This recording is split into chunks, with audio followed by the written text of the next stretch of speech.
Bro, even the die-hard Villa fans and the most pessimistic of Liverpool fans wouldn't have predicted this scoreline, right? It was a crazy game. What are your thoughts on the game at full time? What was going through your mind at that point of time? Yeah, I wanted it to end as fast as it could, maybe at 80 minutes, because it looked like we could concede more, right? Every time Villa went on the attack, which they were doing all the time, it looked like we could easily concede more. The bar True. came to the rescue a few times. Adrian did make a couple of saves towards the end, but yes, I mean, of course, as a performance, it was abysmal, to say the least. Which Yeah. I think everyone just stopped playing a complete brain freeze moment. And what I do hope is, it's a one-off and not definitely not a continuity. And the people and the players will take it in their stride more from a positive, and give a more positive reaction than being sucked into the negativity of it. Absolutely, absolutely, and what's more, like you just mentioned, what's bizarre is that Villa could definitely have scored more. From this game, do you think Aston Villa has given other teams a template or a blueprint on how to beat Liverpool? We all know that Klopp loves playing a high line and sort of a high risk, high reward tactics. But on Sunday, that were pretty badly exposed by Aston Villa. Do you think it was purely something down to individual mistakes, or was it a systemic failure? And do you think, like I said, Aston Villa have given sort of a blueprint to others? So, this is a point I think we discussed after the Arsenal game as well, right? Where, they did score the goal that they scored was after a very quick counter attack. And we discussed about this that Liverpool highlight could cost them, and which they did in this spectacular manner, right? Hmm. So, what Klopp also does is he really changes his systems, right? He likes to stick to his plan. So I don't know whether he'll change it or not, but this season, especially Liverpool is playing a little too high, and of course, Aston Villa completely exploited it. Another few reasons is some key personals are missing from the team, right? Like Allison. So Right. this Hmm. games like this proves the worth that the goalkeeper brings in the team, right? It's the first mistake that does, and the entire morale of the team is down. And especially with a goalkeeper like Adrian. So when he joined us last year, he had a good run in the initial few days, right? It was like the honeymoon period, and then it waned True. off, which showed in the subsequent games where even in the Champions League game against Atletico Madrid, like that cost us the game. Indeed. So having a good goalkeeper, the worth of that goalkeeper, especially the style that Liverpool play, they pass it back to the goalkeeper, and to the advantage, Alisson is like the Iceman in this situation. He's like super cool. Most of the times, it doesn't get flustered at all. Alisson, and then of course Joe Gomez is not having a very good time. I myself prefer Joel Matip in place of Joe Gomez, but Hmm. Matip is so injury prone, right? Matip is a much experienced, cool and composed defender, and on the other side of the pitch also during corners he gives us option for a header, which Joe Hmm. Gomez absolutely does not provide. So from that perspective, also I prefer Matip over Gomez. Having not having Jordan Henderson in the team, right? So this kind of games proves the worth of Henderson also in the team, right? And also the worth of a commanding captain in the team, right? So I'm sure if Henderson was there, we would not have considered these many goals, right? So that was very key. And yes, so Aston Villa has provided a kind of has exposed the system and given the teams a little bit of a glimmer that Liverpool can be exposed in this specific way. Even a very I was listening to one of the expert comments, and one thing that they pointed out, I think Carragher or someone pointed out that these teams always looks for that offside trap and they don't track back, right? And so if someone is able to beat that offside trap, they are free on the field. So Hmm. I'm sure it will be all these will be looked into and all these mistakes will be corrected.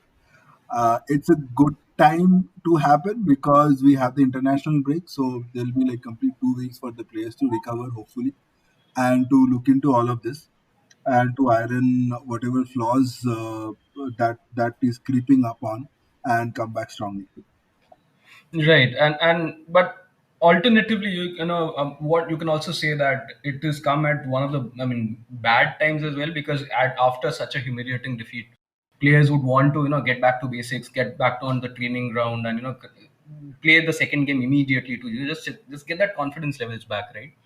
But on that note, what has exactly happened to Virgil van Dijk? I mean, obviously he's still world class. There's no question about it. But we are seeing those little, errors leading to goals now a bit more often than we have. I mean, ever accustomed to a player of his stature. For instance, he last season also, just about post lockdown, he made a mistake against Arsenal. Yeah. Now again, Leeds United. So, do you think his powers are sort of waning, or is it just a blip in form? What do you feel about his form? Yeah, I do hope that it's a blip in the form, and maybe some he might have become a little overconfident, especially that Leeds goal. The goal that was considered against Leeds, where he gave the ball, I think, to Patrick Bamford. Hmm. So that purely was a little bit of overconfidence. But also, we have to give cut the man a little bit of slack, because he has been playing continuously. He has not missed a Premier League game in the last 2.5 years that he has played for Liverpool. Right. Hmm. So, I mean, obviously, it's a game of ups and downs. So, I hope that he recovers and he comes back to his best form very soon. Right, right. And again, circling back to the crazy score line, how do you think a result like this, obviously no one would have anticipated this. So how do you think a result like this will have an impact on the title race, because Liverpool had a perfect start, City were stuttering, so we would be forgiven to think that Liverpool would probably stroll to the league title again. But that sort of changes. So how do you think this game in particular will impact the title race as such? Yes, definitely. I mean, it can have both a positive and a negative impact, right? So on the negative side, is the teams will be now much more confident playing against Liverpool, right? So the teams will not sit back and try to counter attack much more, right? Play fast and use this model to break down Liverpool. So that is on the negative side, where teams will have much more confidence. On a positive side, I hope that Liverpool, takes this defeat and knows that that teams are coming for them. Right? So they are much more prepared, much more well drilled the next time around, and does not let their concentration levels drop. And take this in the stride and move ahead. Right, and as big and as unbelievable this is scoreline is, how do you think Klopp will motivate his players? How do you come back from such a defeat? It's not your normal 2-1, 3-1 defeat, right? It's a sort of a Yeah. catastrophic scorelines. How do you think Klopp will motivate his players? Will he say probably, guys, it's just a one game off, we'll write off, or does it need a more detailed tactical analysis? Yeah, it definitely will have a detailed technical analysis, right? So that's what I hope, and I'm sure Klopp will do, right? He being such a thorough with his preparations, both him and Lingers. I'm sure they will go through all the details. And but the message to the team will be, this consider this as a one-off. Forget it, take it in your stride, move ahead, prepare better. So ultimately, it's all about preparations, right? So find out where the mistakes, where the midfield press was completely absent in this game, right? So with the Liverpool highline, what usually happens is they try to keep the ball in the opponent's half, right? So where that midfield press becomes absolutely important. So here, Wijnaldum went missing like he does very often in the away games. Kita, for some reason, he is just not reaching that potential of his that we talk about so often. He's being a hit and a miss. So, Fabino had an off day. So, I am sure all these things will be looked into, uh, and they will try to see why it has happened, and then hopefully they should move ahead, take this in this right, move ahead, forget this. I mean, one good result in the next match, which is again a huge match against Everton, Hmm. would completely turn this around again. Right. And final question from my side, Obro.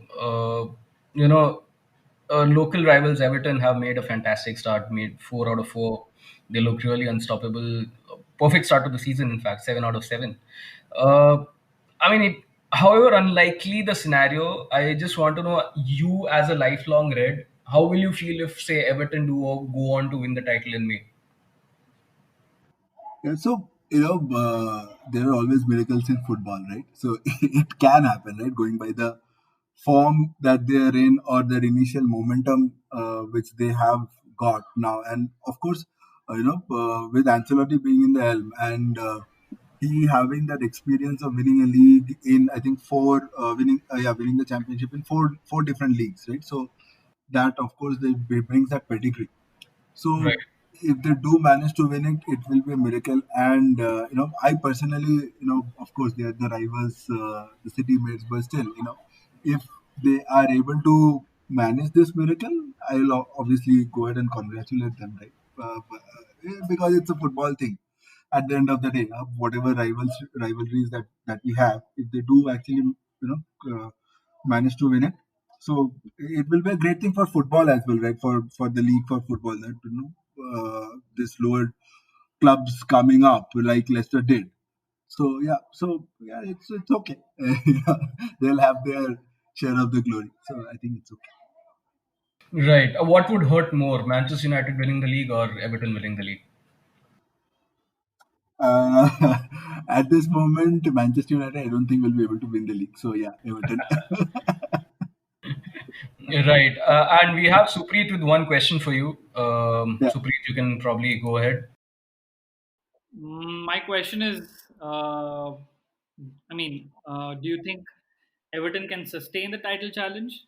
I would actually love to see a Merseyside, title tilt. I think we've had enough of, the Manchester rivalry. I think it's time for a Merseyside rivalry. Do you think they'll bounce back in the game against Everton after the break? I am sure they'll do. From an Everton perspective, I don't think they still have the team to sustain over a period of 38 games, right? So, if they manage to hold on to this team, build on, and get Ancelotti a few more years, and obviously give him the money to build on this team, maybe they can become a challenger in a couple of years. Uh, but that I don't think this season they will be able to sustain this run that they are having now. All right. Thank you, Supreet. Thank you, Obro. Thank you so much for your time. I'm sure you still can't quite get your head around what exactly happened on Sunday. And to be honest, neither most of the fans are. So it was such a bizarre result.